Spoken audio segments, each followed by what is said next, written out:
গান গাইলেন দিলীপ ঘোষ। স্টুডিওয়ে দিলীপের গান রেকর্ড। ঝালমুড়ি নিয়ে গান গাইলেন দিলীপ ঘোষ। ভোট প্রচারে ঝালমুড়ি খান মোদি।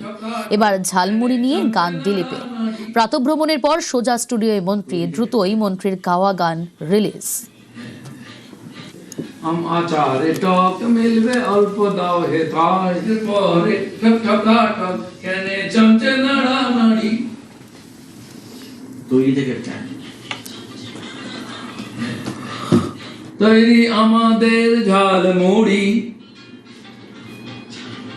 ঝালমুড়ি ঝালমুড়ি আর এটা গাইতে পারবে ঝালমুড়ি ওটা এই কথা তিনটা কথা আছে এই শুধু এই একই সুরে বলবেন ঝালমুড়ি এই আপনি যেটা বললেন তৈরি আমাদের ঝালমুড়ি এই সুরেই হবে বাঙালি।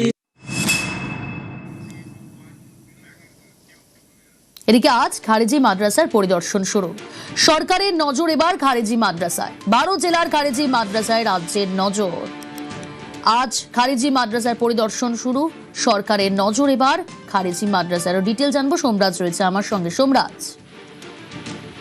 দেখো, আজ থেকেই জেলায় জেলায় এই পরিদর্শন শুরু করা হচ্ছে, এটা ওল্টে নবান্ন সূত্রে খবর। বিশেষ করে তুমি জানো যে 12টি জেলার খারেজি মাদ্রাসার ওপরই এবার বিশেষ নজর দিতে চাইছে রাজ্য সরকার।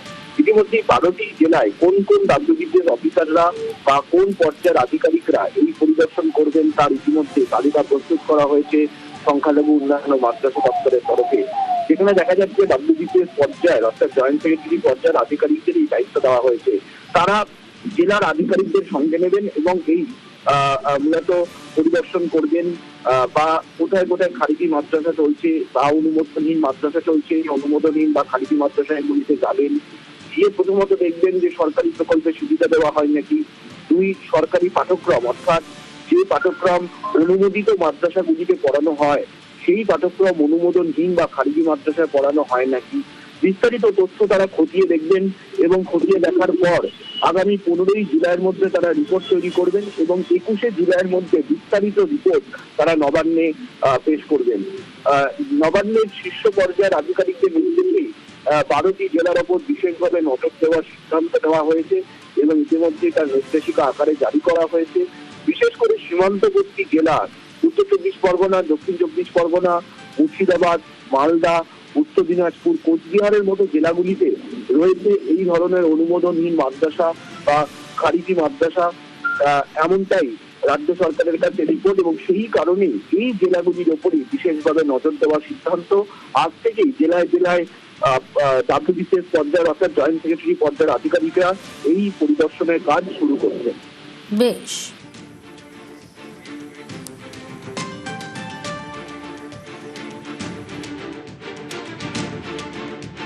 আপনারা ভুল পথে পরিচালিত করেছেন মুসলমানদের।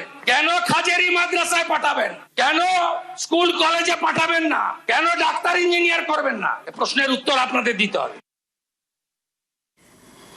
এবার স্ক্যানারে খারিজি মাদ্রাসা। রাজ্যের মাদ্রাসা শিক্ষা দপ্তরের নজরে 12 জেলার খারিজি মাদ্রাসা। বিশেষ নজর সীমান্তবর্তী জেলাগুলিতে। 21শে জুলাইয়ের মধ্যে রিপোর্ট জমা দিতে নির্দেশ। আপনারা ভুল পথে পরিচালিত করেছেন মুসলমানদের। কেন খাজেরি মাদ্রাসায় পাঠাবেন? কেন স্কুল কলেজে পাঠাবেন না? কেন ডাক্তার ইঞ্জিনিয়ার করবেন না? এই প্রশ্নের উত্তর আপনাদের দিতে হবে।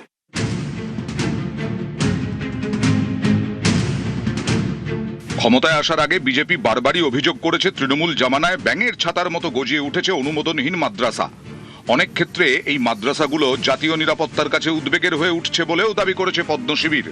পালাবদলের পর এবার বিজেপি সরকারের স্ক্যানারে এই সব অনুমোদনহীন মাদ্রাসা, খারিজি মাদ্রাসা।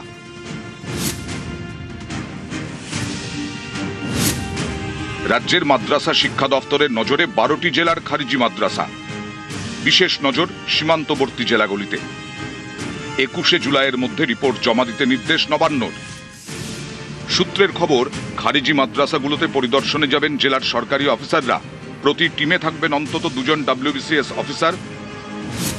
খতিয়ে দেখা হবে সরকারের ঠিক করে দেওয়া সিলেবাসে কি খারিজি মাদ্রাসাগুলিতে পড়াশোনা হচ্ছে, সরকারি প্রকল্পের সুবিধে কি খারিজি মাদ্রাসাগুলিতে দেওয়া হচ্ছে।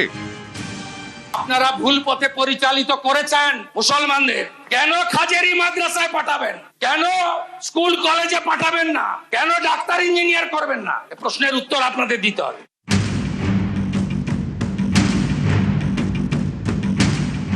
সোমবার থেকে শুরু হচ্ছে খারিজি মাদ্রাসা পরিদর্শনের কাজ। বিশেষ নজর সীমান্তবর্তী জেলায়।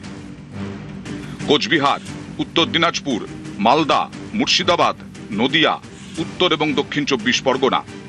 এছাড়াও নজরে 2 মেদিনীপুর, বীরভূম, হাওড়া, হুগলি।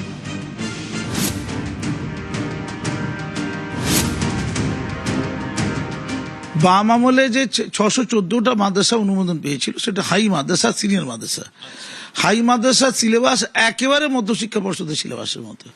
এটা মাদ্রাসা বোর্ডের দ্বারা পরিচালিত। গোটা 15 বছরে তৃণমূল আমলে একটাও অনুদানপ্রাপ্ত অনুমোদিত মাদ্রাসা তৈরি হয়নি। 614টা যে মাদ্রাসা বললাম এটা হচ্ছে আধুনিক কারিকুলাম সম্পন্ন সরকারি অনুমোদিত অনুদানপ্রাপ্ত। মিটে গেল।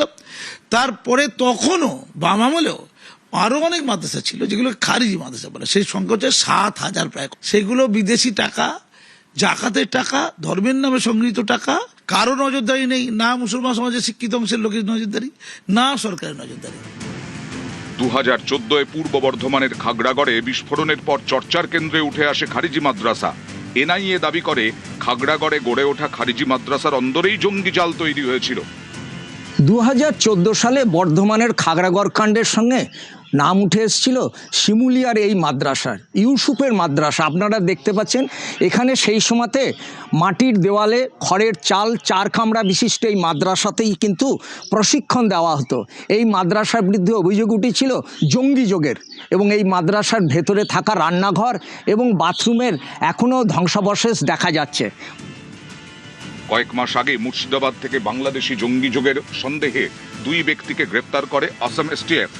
তদন্তকারীদের দাবি ধৃতদের একজন খারিজি মাদ্রাসা চালাতো।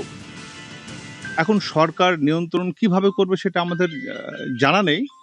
তবে সরকার যদি মনে করে যে আমরা নিয়ন্ত্রণ করে আমরা ভালো কিছু করবো আর কি, তাতে ইসলামেরও খুব ভালো হয়, তাহলে সেটা ভালো হবে অবশ্য। হ্যাঁ, জঙ্গির সঙ্গে সন্দেহ লেগেছে তো জঙ্গি না, ও তো সাধারণ ছেলে তো আমার শুধু প্রাইভেটে কটা ছেলে পড়াইতো, হ্যাঁ মাদ্রাসায় ছেলে পড়াইতো, বাড়ি থেকে তুলে লেগেছে। শোনা যায় অতীতে এই খারিজি মাদ্রাসা নিয়ে প্রশ্ন তুলেছিলেন তৎকালীন মুখ্যমন্ত্রী বুদ্ধদেব ভট্টাচার্য। 2002-এ বলেছিলেন খারিজি মাদ্রাসাগুলি সন্ত্রাসবাদের আস্তানা। পরে অবশ্য বুদ্ধবাবু দাবি করেন তিনি এরকম কিছু বলেননি। বুদ্ধদেব বাবু ভট্টাচার্যের সেই দিনের কথা যদি আলিমুদ্দিন মেনে নিত, তাহলে আজকে পশ্চিমবঙ্গে র্যাডিক্যালাইজেশন যে পর্যায়ে গেছে এবং পশ্চিমবঙ্গের কারণে ভারতের আভ্যন্তরীণ নিরাপত্তা যেভাবে কম্প্রোমাইজড হয়ে গেছে সেটা হতো না। বুদ্ধদেব বাবুর সেদিনের সেই বক্তব্য সঠিক ছিল। দল সেই বক্তব্যকে গ্রহণ না করে কার্যত বিশ্বাসঘাতকতা করেছে। বুদ্ধদেব ভট্টাচার্য বলেছিলেন যে আমার মন্তব্যের ভুল ব্যাখ্যা করা হয়েছে, যেটা বুদ্ধদেব ভট্টাচার্যের সময় কি জ্যোতি বসু সরকারের সময় থেকে শুরু হয়েছিল, যে যেভাবে মাদ্রাসার কোর্সটাকে মডার্নাইজ করা হয়েছে আধুনিক শিক্ষার মতন করে, সেইটা বরঞ্চ সবাই সাধুবাদ দিয়েছিলেন বামফ্রন্ট সরকারকে। আপনারা ভুল পথে পরিচালিত করেছেন মুসলমানদের। কেন খাজেরি মাদ্রাসায় পাঠাবেন? কেন স্কুল কলেজে পাঠাবেন না? কেন ডাক্তার ইঞ্জিনিয়ার করবেন না? এই প্রশ্নের উত্তর আপনাদের দিতে হবে। তৃণমূল কংগ্রেসের সরকারের সময়ও এই খারিজি মাদ্রাসাগুলির কোনো পরিবর্তন হয়নি। আর এবার পালাবদলের পর বাংলায় বিজেপি সরকারের নজরেই এই খারিজি মাদ্রাসা। ক্যামেরায় সৌমেন দাসের সঙ্গে সোমরাজ বন্দ্যোপাধ্যায়, নিউজ 18 বাংলা, কলকাতা।